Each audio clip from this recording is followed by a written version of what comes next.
The story of our family's journey to Africa begins many years ago. We will pick it up in early 2001 when Gina went to southern Sudan, now South Sudan, to work with a Christian mission for 6 months. While she was there, Steve came over with a church group, it was her church actually, for 10 days to learn a little more about why Gina loves Africa so much. Before he left, Steve proposed, and Gina accepted.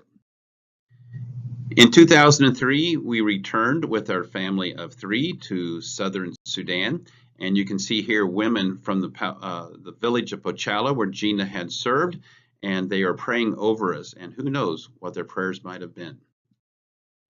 Here's a photo taken from that same trip with Hazel with the king of the Anuak tribe. It was very, very hot that day, and yet she has a beautiful smile on her face. So fast forward to March of 2017. Here we are preparing to fly from Lokochogio, Kenya into Tarit on this Cessna 206. Our pilot was Pete, who had recently come to Africa with his family from Waverly, Minnesota, which is only about a 30-minute drive from our Minnesota home. Here's the photo of some scenery that we saw on our flight from northern Kenya to Tarit. South Sudan became a nation in 2011, making it the newest of all countries. In this map of Africa, you can see South Sudan located in East Central Africa. It has a population of approximately 12 million, and geographically it is slightly smaller in size than the state of Texas. Temperatures range from a high of 80 degrees in the rainy season to 110 degrees in the dry season. And the dry season runs roughly from November to March. Here's a map of the state of Imatong. You can see Tarit there in the lower left-hand corner. That is the capital city of the state, the city where we will be living. And you can see that it borders on Uganda and Kenya, and this state, so therefore, is located in the far southeastern portion of South Sudan. Here we are flying into Tarit, and you can see the city blocks laid out with the dirt roads running between. This is a photo of the Tarit's gravel airstrip, which we landed on. Thankfully, at that time, there were no cows present. This is the current missionary team in Tarit. To the left are the Dr. Troy and Becca Salmon's family. Troy is a veterinarian with Christian Veterinary Mission, and there he is with his kids, Dakota, Kate, Hope, and Azariah, and they arrived from Kenya into South Sudan in the summer of 2017 to work with the next family here, Jordan and Andrea Scotland. They have been serving with Africa Inland Mission in South Sudan since 2005, and they are there with their kids Callum, Aiden, and Aislinn. This is their home on the missionary compound in Tarit. The property is leased from the Lotuko tribe. To the best of our understanding, you must be a citizen of South Sudan in order to own property, at least in this state. This is one of the guest rooms where we stayed while we were visiting the Scotlands, and you can see the mosquito netting. Malaria is rampant and very dangerous, and the mosquito nets there are a must then in this area.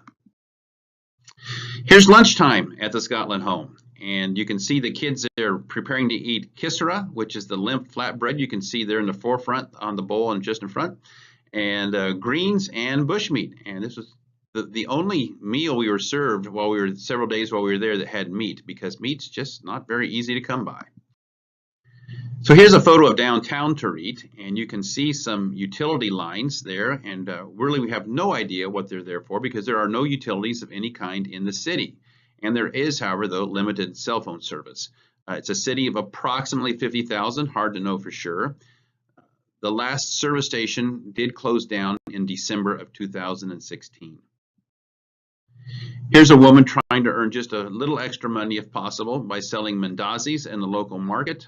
We might call them donut holes, and they were completely unsweetened. So South Sudan is the home, the city of Tarit and the state of Imatong are home of the Lotuko tribe, population of about 200,000. They live in Tarit and then in many villages surrounding Tarit. The vast majority of Lotuko people are farmers and pastoralists, and very few are employed in wage-earning jobs. So, what will we, the Winter Mantle family, be doing in South Sudan? Well, first of all, we will partner with the churches of Tarit to use relational disciple making to equip young adults who will then go out, once they've been trained, to the rural villages where there are no churches and wherever else God may lead, to serve as bivocational disciple makers and church planters. Steve also helps to help equip and encourage the pastors of Tarit, many of whom have little, if any, formal biblical training. All of the pastors are unpaid and therefore are bivocational. Here you can see one of those pastors, William and his wife Mary. They are two of the church leaders that the team is currently partnering with to raise up young adult disciple makers and church planters. Here's Pastor Zechariah in the middle of the back row, along with his wife Angelique, who is kneeling in front. They have a great heart for church planting among the Lutuco people. They are from a different tribe, as is Pastor William as well. They express thanks for the Samaritan's Purse shoeboxes that they had received. Here is Jordan to the left and Ray to the right, who recently retired, and they are meeting with young church planters and disciple makers who will be sent from Tarit to the villages around Tarit, which are inaccessible much of the year due to the very poor road condition. We had the wonderful privilege to meet with Governor Tobiola, or Toby Alberto, in his office.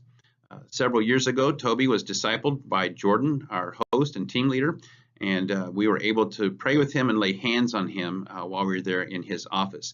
If you notice, just in front of Gina is Governor Toby's Bible.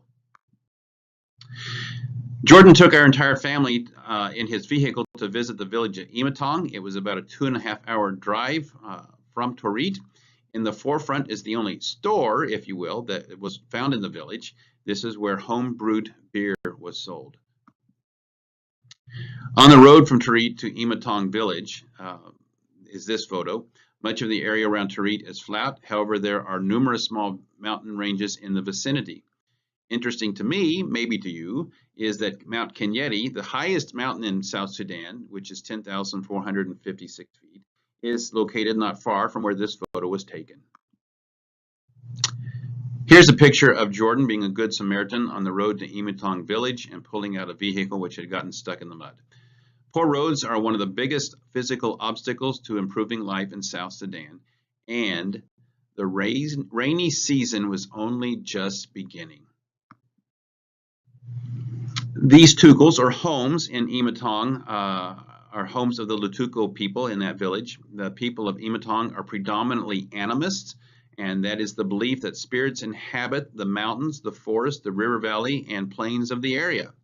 The Lutuco people prohibit white people from going into the mountains, for they believe that many spirits reside there, and they fear that the white people will unknowingly disturb the local spirits, who will then retaliate against the people who live in the village. So the white people have agreed not to go into the mountains.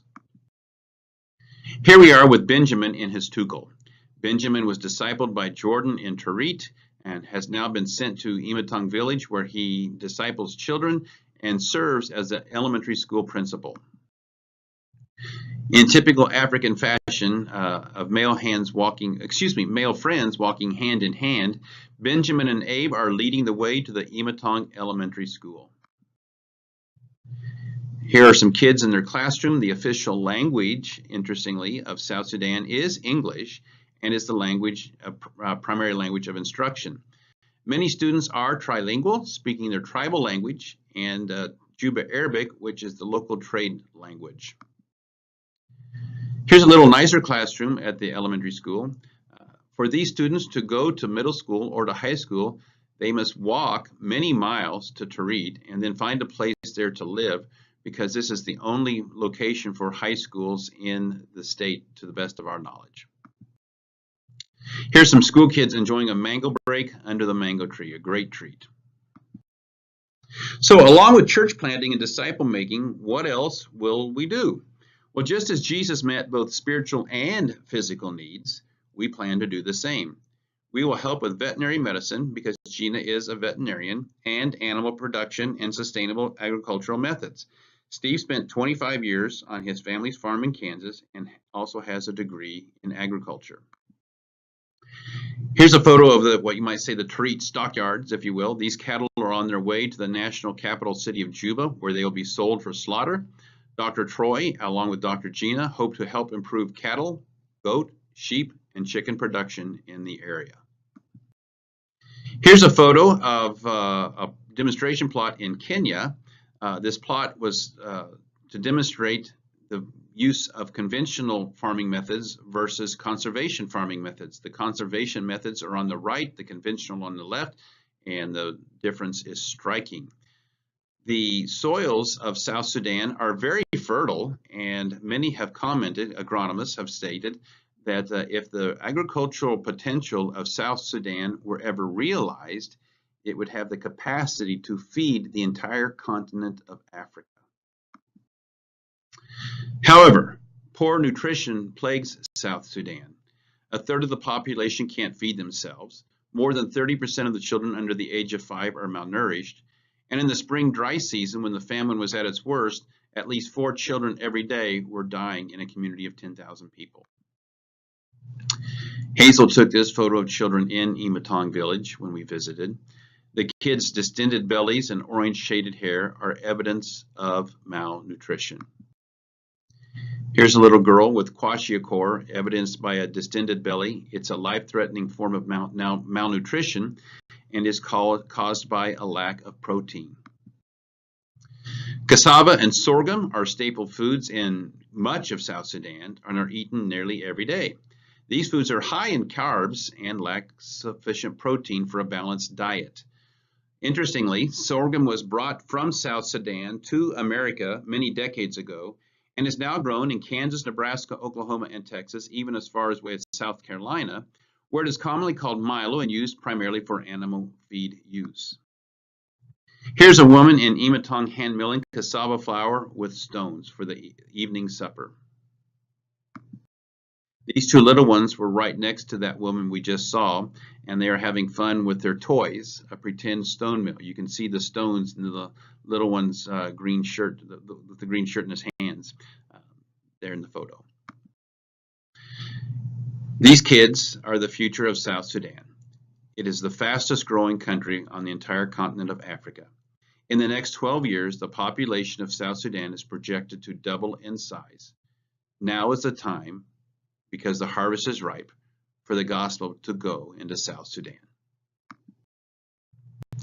This photo was taken in December 2017 and sent to us by Tariq team members. In one afternoon in December, 32 people were baptized in the village of Imatong. To the best of our knowledge, these were some of the first baptisms ever in that village. So we are very grateful that you have watched this presentation. Here's a photo. It's on the Tariq airstrip as we were preparing to leave. And if you are so led, we are very grateful for partnering with us. Thank you.